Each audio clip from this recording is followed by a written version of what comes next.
Oke, bismillahirrahmanirrahim dan selamat pagi semua. Kali ini saya akan menjelaskan tentang simple if atau kita sebut logika boolean. Nah, tapi sebelum lanjut, teman-teman harus memahami tentang tabel kebenaran. Tabel kebenaran itu apa? Ya seperti ini. Intinya benar-benar salah-salah. Dan untuk teman-teman yang kurang tahu, saya akan jelaskan lebih lanjut dulu. Dan itu perhatikan, dan itu simbolnya ke bawah sini sama seperti posisi N pada bagian akhir kata, dan sedangkan atau itu berhuruf U itu sama seperti kebalikannya atau seperti ini. Nah, bagaimana cara kriterianya? Kriteria untuk dan itu adalah jikalau salah satunya adalah salah, maka dia seterusnya salah. Seperti ini. Salah, berarti salah semua. Nah, kembali lagi untuk atau itu komposisinya adalah jikalau ada B, dia itu adalah benar. Lihat, di sini benar, maka semua ini benar. Nah, mungkin ini gambaran sederhana pada tabel kebenaran. Intinya kalian usahakan paham tentang logika ini. Nah, berikutnya kita akan masuk pada bagian codingnya tentang sistem itu. Tapi di dalam coding kalian bisa perhatikan baik-baik, dan itu disimbolkan seperti ini, dan itu dan seperti ini. Tapi dalam coding dia disimbolkan seperti dan, sedangkan atau disimbolkan seperti ini. Nah, sedangkan converse atau kebalikan disimbolkan seperti ini. Kebalikan itu bagaimana? Contohnya dia benar, maka kebalikannya itu adalah salah. Seperti itu sederhananya. Nah, kita masuk ini tentang tabel kebenaran yang tadi dijelaskan di awal. Nanti usahakan kalian bisa pahami. Nah, kalau kalian perhatikan dalam sistem operasi itu kalian harus menyiapkan 3 hal yang kalian harus paham. Pertama itu, ambil pulpen. Pertama itu bagian sini. Bagian sini kita sebut namanya data. Bagian sini ini merupakan namanya syarat. Syaratnya itu benar atau salah. Syarat. Dan di sini itu adalah logikanya. Seperti itu. Nah, kita masuk dulu di bagian coding. Kita coba.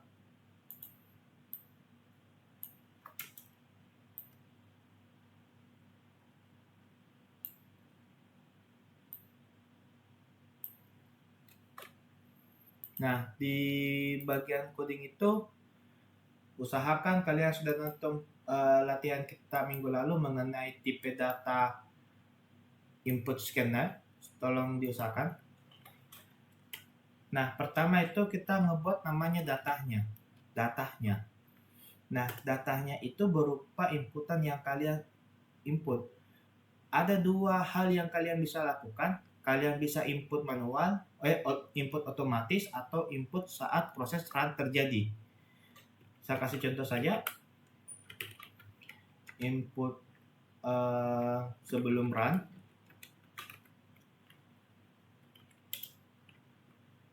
Variabel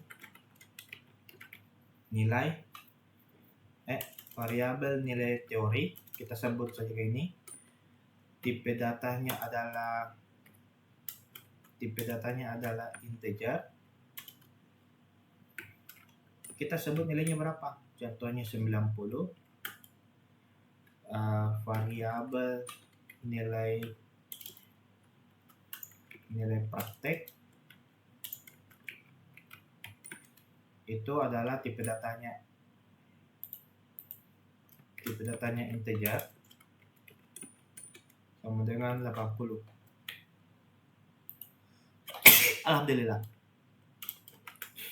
teori seperti ini. Nah, ini bagi menginput data menggunakan inputan sebelum run. Dan begini contohnya kalau kita menginput data saat proses run itu terjadi. Dengan cara betul.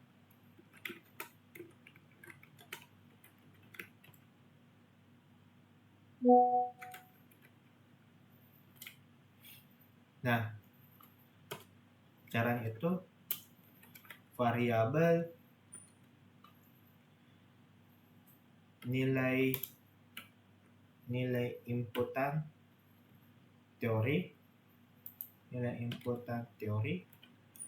sama dengan, ada yang masih ingat tentang tipe data scanner? Caranya itu dengan cara kalian memanggil variabel scannernya, isi inputan dot, karena kita mau pakai int intel, berarti kita next int. Begitu juga dengan yang satunya.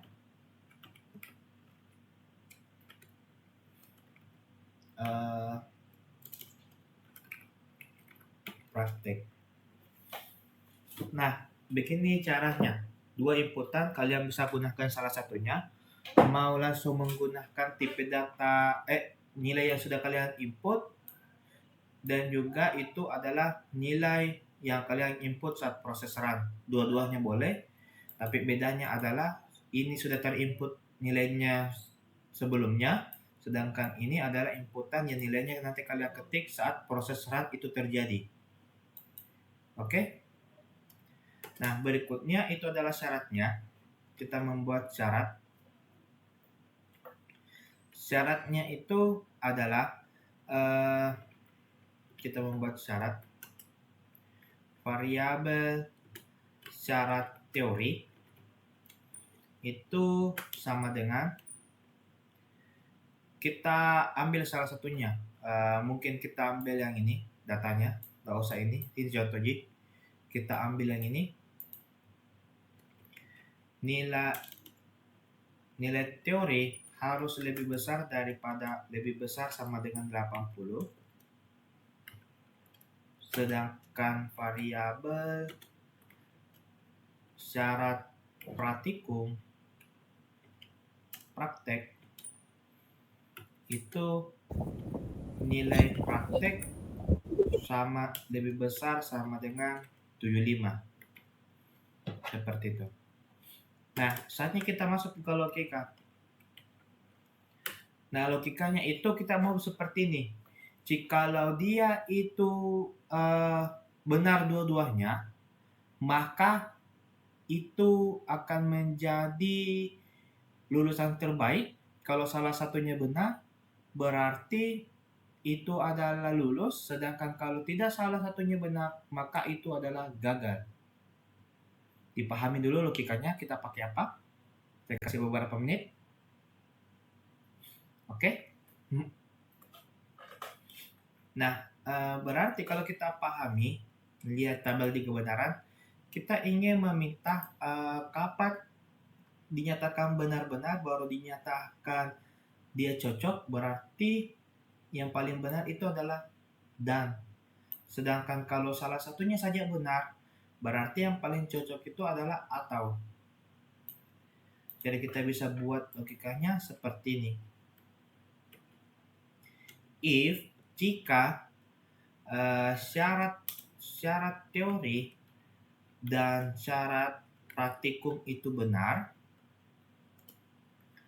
maka keluar sebuah perintah sebagai nilai praktikum print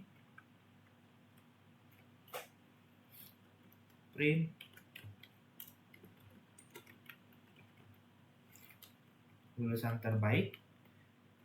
Else if, jika nilai teori atau nilai syarat praktikum itu salah satunya benar, mungkin kita nyatakan itu adalah print line lulus. Kebalikannya, jika tidak keduanya, berarti dia gagal. print line seperti ini. Gagal. Nah, kalau kita run, kita coba kasih salah satunya saja benar. Bentar, proses run terjadi.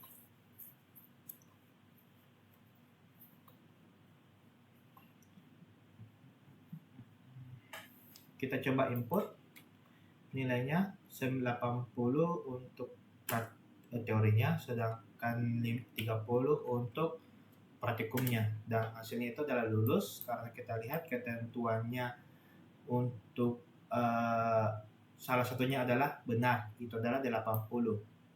Dia masuk di sini. Supaya lebih cantik, kita bisa tambahkan beberapa di sini.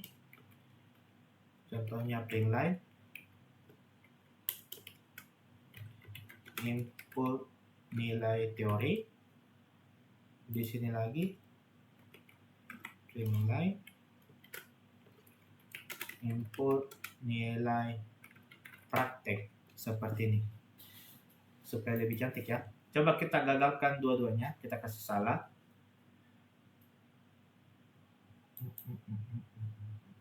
Bentar.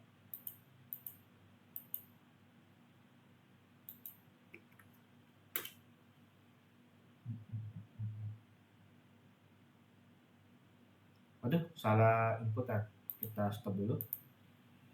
Ini masuknya di sini. Dengan ini masuknya di sini. Dan kita run.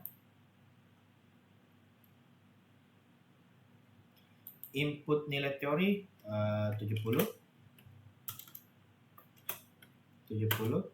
Input nilai praktek 50. Maka hasilnya adalah gagal. Seperti itu. Nah, teman-teman harus paham tentang logika if. Di logika if itu kalian bisa menambahkan beberapa hal yang ada di sini. Sebagai contoh, di isinya ini bukan cuma sekedar print line yang kalian bisa input, melainkan kalian bisa masukkan fungsional lainnya, contohnya MK1 dan MK2, atau contoh-contoh yang lain, atau kalian juga bisa membuat rumus di sini. Nah, di dalam logika pun juga bisa.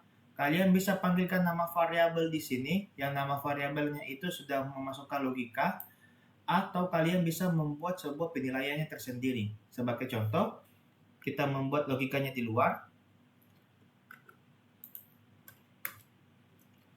Variabel logika 1